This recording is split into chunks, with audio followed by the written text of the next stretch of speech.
on your UI7 Newsbreak. Anybody who's ready to vote, please vote early. Students got an early start on voting when the polls opened at the Illini Union. Next, students in Champaign and Chicago make demands for better public education. Then, we take a look at how the State Farm Center renovations are going and what that means to basketball's biggest fans. Your UI7 Newsbreak starts right now.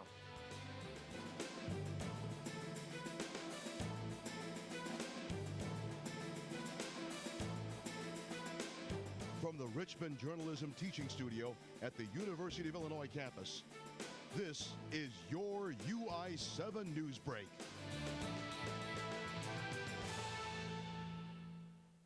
Hello, welcome to UI7 Newsbreak. I'm Lucas Wright. And I'm Alyssa Musolf. We have breaking news this morning.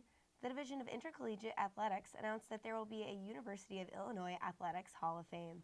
The Hall of Fame will honor athletes, coaches, and others in the history of Fighting Illini athletics. The university said that the famous football player Dick Butkus will be the first member of the Hall of Fame. A press conference will be held at 2 p.m. today. With the presidential election coming up, voters are ready to make their votes count, but not every voter has time to spare on Election Day. Thankfully, students and residents have been able to vote early at an expanded number of locations across Champaign County. UI7's Elizabeth Dye has the story. Union held one of Champaign's 8 early voting locations. In addition, a 9th location will open October 31st. The Union location drew in students, university staff and faculty, and even residents eager to vote. University student Mary Casagrande believes that these early voting locations are crucial for those who may not have time on Election Day. I know personally I have an exam that day and I don't really want to have to worry about getting to the voting place, so I think it's really important for busy people or people who can't get off work that day and then can vote on the weekend. This is exactly what Champaign County Clerk Gordy Holton had in mind when he decided to expand the early voting locations. We think early voting is a great option for voters because voters get to choose when and where they cast their ballots, and it relieves a lot of stress on our Election Day systems. Early voting is available through November 6th at all locations and through November 7th at the Champaign County Clerk's office. Holton says the number of early voting locations will even be increasing. So starting in 2012, we expanded to 7 locations. We added an 8th earlier this year, and then for this election, we're adding a 9th. Early voting is something that is increasing in popularity in Champaign County, and we're hoping to get 30 or 40 or 50% of our total voter turnout in Champaign County to take advantage of early voting this year. Early voters at the Illini Union were sure of 2 things: which candidate they would vote for in this upcoming presidential election and why they decided to vote early in the first place. And all voters seem to approve of the expanded locations. And I think it's just a really good opportunity to get more citizens to vote, and I think that's important. In Urbana, I'm Elizabeth Dye, UI7 Newsbreak. Voting day is fast approaching. Champaign-Urbana Mass Transit District is encouraging more people to take part in the election with a new service. CUMTD is offering free bus rides on Election Day for the first time in an effort to get more people to the polls. Between 5:30 a.m. and 7:30 p.m. on November 8th, the bus company will waive fares at all fixed stops. Passengers with disabilities who use the paratransit service can also reserve bus rides to and from polling places at no charge. Chief Operating Officer for Champaign-Urbana Mass Transit, Brian Smith, says he is hoping lack of transportation will be one less barrier that keeps people from polls. It can be difficult to get time off to vote. It can be difficult to find out where your polling place is, make sure that you're properly registered. Being able to get there or being able to afford to get there, we didn't want that to be one of the things that kept people from voting. Smith says he anticipates increased ridership and hopefully increased participation in the political process. The Black Students for Revolution organization held a rally at the alma mater on Tuesday. Participants united together to voice their concerns with the administration. There were several speakers who engineered the rally, receiving a loud applause for their speeches.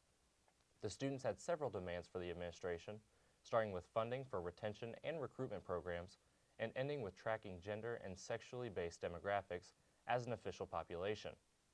The rally eventually turned into a march where participants chanted, "We demand better." The march picked up steam as the afternoon wore on, and the vuvuzelas echoed throughout campus town. College students in Chicago were also demanding better education on Monday. The activism continued when a student group tried to shut down Michigan Avenue during a protest. Students wore caps and gowns on Monday, but it was not for graduation. They chained themselves together on a section of the road outside the Art Institute of Chicago. They had to be removed by the police to get traffic moving again. The students were part of the group Moral Mondays, which focuses on equality in higher education. According to their Twitter page, Monday's protest was about getting museum trustee Tim Griffin to stop supporting Rauner's plans to cut public university funding. Workers have just put the finishing touches on the State Farm Center. The 3-year renovation came to an end this week, and now the university is ready to show it off. When it comes to Illini basketball, junior Lauren Mraz is as die-hard a fan as they come. I've never missed an Illinois basketball game. Mraz is the president of Illini Pride, and she knows a thing or two about the experience of an Illinois basketball game. We have so much more space now with the renovations that Orange Crush really takes over around the court. Those renovations Mraz mentioned are what the athletic department has done to build upon the game experience.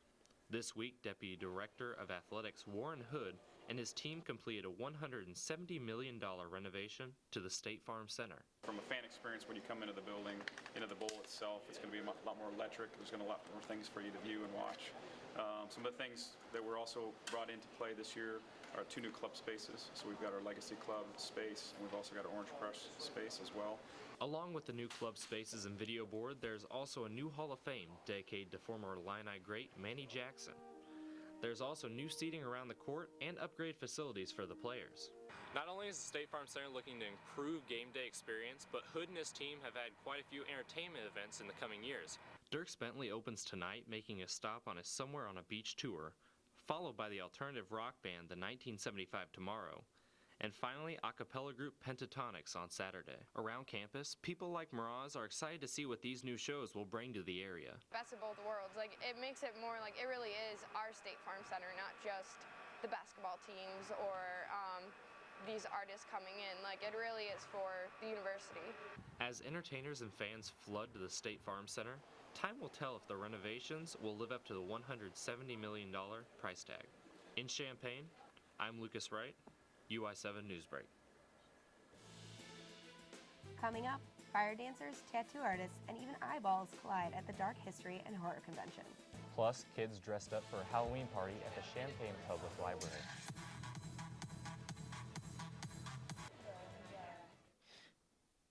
Your daughter just had her first breakup. Do you A, put yourself in her shoes? B, console her? Don't worry, sweetie. This is gonna happen a lot.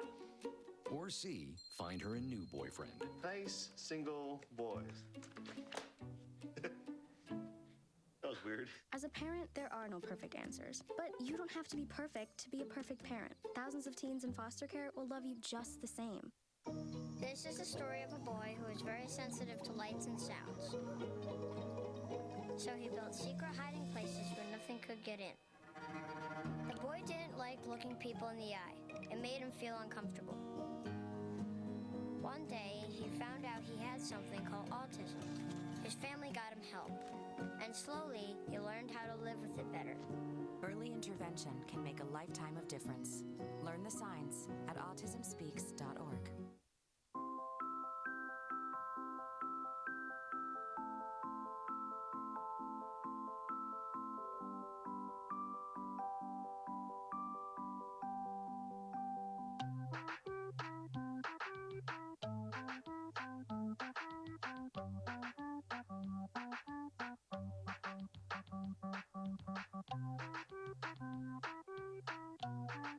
Start a story. Adopt at theshelterpetproject.org.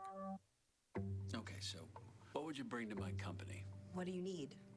I need problem-solving skills. I got through high school without a car, a phone, or a computer. No college degree, though. Not yet, but life's taught me a lot, and I'm ready for more. Well, you're not the typical kind of candidate that I hire. But you are exactly what I'm looking for. Your company could be missing out on the candidates it needs most. Learn how to find a great pool of untapped talent at gradsoflife.org.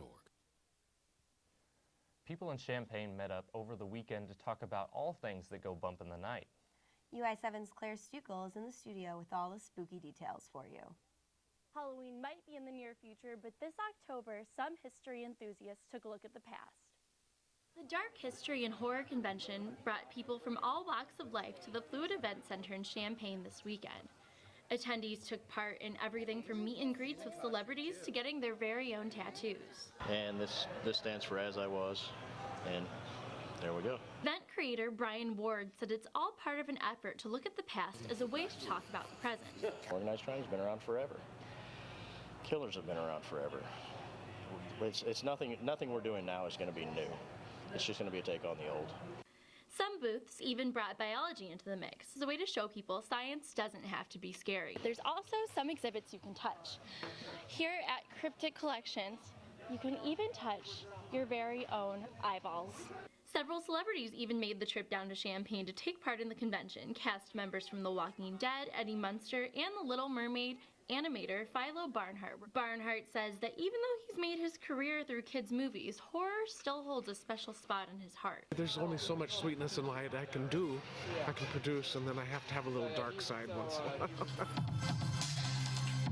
Troop fire breather Robin Wyenberg says that even fire itself plays an important part in all aspects of the convention. Honestly, anything you go back to in history or horror all had fire in it, all of it. Like everything was born or destroyed in fire. Any horror movie you saw, the house got burnt down, destruction, right? Creation of the universe, man, fire. Ward says talking about the past can be beneficial for everyone involved. We forget history, we're doomed to repeat it, and we have continuously. Lessons learned in Vietnam lasted maybe 10 years. Now we're back in Afghanistan and Iraq doing the same thing. In Champaign, I'm Claire Stukel, UI7 Newsbreak. Young kids in the area got into the Halloween spirit at the library. Kids came dressed as ghouls, ghosts, or their favorite superheroes at the Champaign Public Library. Kids were told stories as well as participated in a costume parade at the conclusion. The pumpkin parade story time took place of the regular Ready, Set, Read event.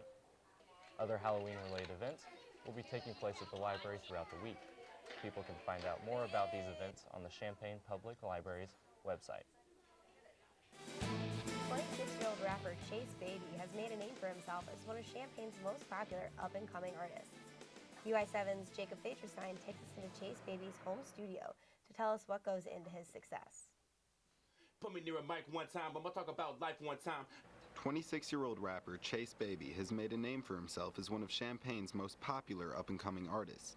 Chase says that his passion for hip-hop began at a very young age. Been rapping on and off since I was 6 years old. Freestyle with my older brother and whatnot. Grew into poetry and then grew into what you see today. At the age of 14, Chase began to make his first recordings using a bootlegged computer program that he still has to this date. In high school, he played football, lacrosse, and did track and field, but music has always been his top priority. Here in Chase Baby's home studio, you get to see exactly what goes into the production and success of his music. From the looks of his equipment, it's not cheap or easy, but Chase's hard work has propelled him into the spotlight of the Champaign community.